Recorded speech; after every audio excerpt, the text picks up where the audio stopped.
Bonjour Nicolas Wang, bienvenue Bonjour. Sur notre site www.sansa.com. Je vous écoute toujours attentivement, je ne m'endors jamais en vous écoutant, tellement c'est précieux. Merci. Et parlons quand même aujourd'hui du sommeil. Alors il y a beaucoup de gens qui vivent mal le sommeil, c'est-à-dire qui souffrent d'insomnie. Absolument. Oui. Comment peut-on réguler ça grâce à l'acupuncture? Oui, alors donc du coup le sommeil c'est un point qui est tellement vital, c'est comment on dit besoin, cette réparation avec ce sommeil.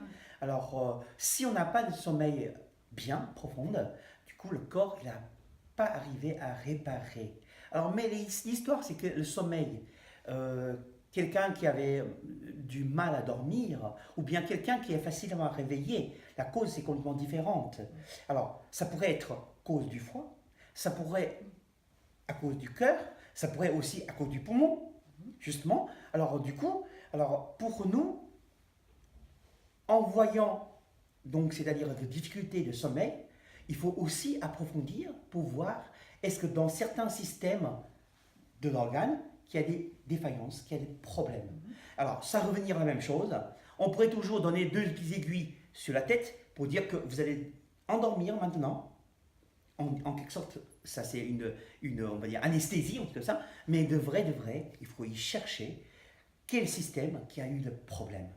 Alors par exemple, quelqu'un qui est réveillé à 2 heures, 3 heures du matin, finalement, pour nous, on est tout de suite pensé qu'il y a des problèmes du foie et de la vésicule biliaire. Ah, ça dépend donc, en fonction des phases de sommeil, exactement. Vous arrivez à trouver la cause du dysfonctionnement. Exactement.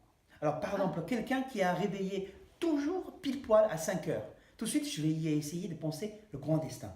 Parce que sûrement, il y a le grand destin qui a des problèmes. Alors, moi, à travers, c'est-à-dire les informations que les clients qui me donnent, j'essaie de détecter les signes cliniques. Et ben, justement, si on a trouvé, ben, on réagit sur le cause, ben, le problème de sommeil qui est résolu. Est-ce qu'on peut se dire que par exemple pour les insomnies, en 8 à 10 séances, le problème il est réglé et on ne vient plus voir son acupuncteur ou bien c'est bien de faire une séance d'entretien? Alors, donc ça c'est une question qui est très délicate. D'un côté, si je dis oui, vous devez venir, alors c'est comme on dit, je voudrais chercher un peu la commerce, on dit comme ça. Mais finalement, c'est pas comme ça qu'on y pensait.